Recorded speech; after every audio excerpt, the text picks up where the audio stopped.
মৃত্যুর 40 দিন পূর্বে মানুষ 3টি স্বপ্ন বারবার দেখবে। যে স্বপ্ন 3টি দেখলে বুঝতে হবে আপনার মৃত্যু অতি নিকটে। মৃত্যুর 40 দিন পূর্বে এই স্বপ্ন 3টি দিয়ে সতর্ক করা হয়, মৃত্যুর জন্য প্রস্তুত হতে বলা হয়। কিন্তু আমরা স্বপ্নের ব্যাখ্যা না জানার কারণে বুঝতে পারি না। কোরআন হাদিস হতে প্রমাণিত এই স্বপ্ন 3টি দেখলে সতর্ক হতে হবে, সতর্ক থাকতে হবে এবং নিজেকে মৃত্যুর জন্য প্রস্তুত করতে হবে। কারণ স্বপ্নের সর্বশ্রেষ্ঠ ব্যাখ্যা করেছিলেন সাইয়েদেনা ইউসুফ আলাইহিস সালাম। আর এখন বর্তমান সময়ে স্বপ্নের ব্যাখ্যাকার একেবারে নেই বললেই চলে। স্বপ্ন হলো নবুয়তের 46 ভাগের 1 ভাগ।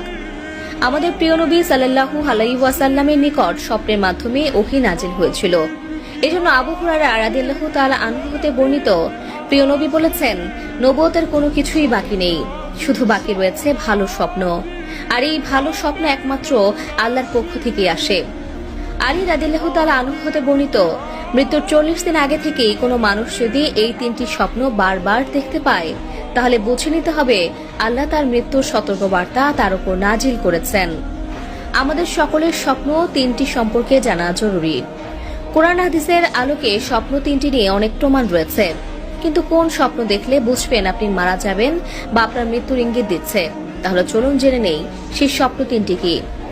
প্রথম স্বপ্নটি হলো, আপনি যদি স্বপ্নে দেখেন আপনার পূর্বপুরুষ বা আত্মীয় স্বজন যারা ইতিপূর্বে মারা গিয়েছে তারা আপনাকে ডাকছে, কাছে চলে যাওয়ার জন্য আপনাকে ডাকছে, অনুরোধ করছে, বা যারা মারা গিয়েছে তাদের বারবার স্বপ্ন দেখছেন, তখন মনে করবেন আপনার মৃত্যুর সময় ঘনিয়ে এসেছে। দ্বিতীয় নম্বর স্বপ্নটি হলো, আপনি যদি স্বপ্নে দেখেন আপনার মুখ থেকে একটি পাখি বের হয়ে গিয়েছে আর সেই পাখিটি ছটফট করতে করতে আসমানের দিকে চলে গিয়েছে, তাহলে বুঝতে হবে আপনার মৃত্যু অতি নিকটে। 3 নম্বর স্বপ্নটি সম্পর্কে আমাদের জানাটা অনেকটা জরুরি। কারণ দুঃস্বপ্ন মনে করে আমরা অনেকেই এড়িয়ে যাই। স্বপ্ন দেখলেই আমরা তা উড়িয়ে দেই, কারণ আমরা দুনিয়ার মহিমায় পড়ে মৃত্যুকে ভুলে গেছি। কিন্তু একথা সত্য, সকলকে একদিন মৃত্যুর স্বাদ গ্রহণ করতে হবে। মৃত্যুর হাত থেকে কেউই রেহাই পাবে না। তার আগে আমাদের জানতে হবে স্বপ্ন সম্পর্কে। স্বপ্ন হলো 3 প্রকার। 1, মিনাল্লাহ মানে আল্লাহর পক্ষ থেকে। 2, শয়তানের পক্ষ থেকে। 3, নিজের চিন্তা ভাবনা থেকে। অর্থাৎ সারাদিনে আপনার সাথে যা ঘটেছে তা নিয়ে স্বপ্ন দেখা।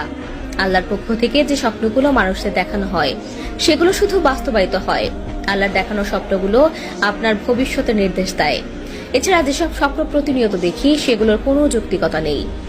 হযরত আলী রাদিয়াল্লাহু তাআলা আনহু হতে বর্ণিত, কোনো মানুষ যদি এই 3টি স্বপ্ন বারবার দেখতে পায় তাহলে বুঝতে হবে তার উপর মৃত্যুর সতর্কতা নাজিল করা হয়েছে।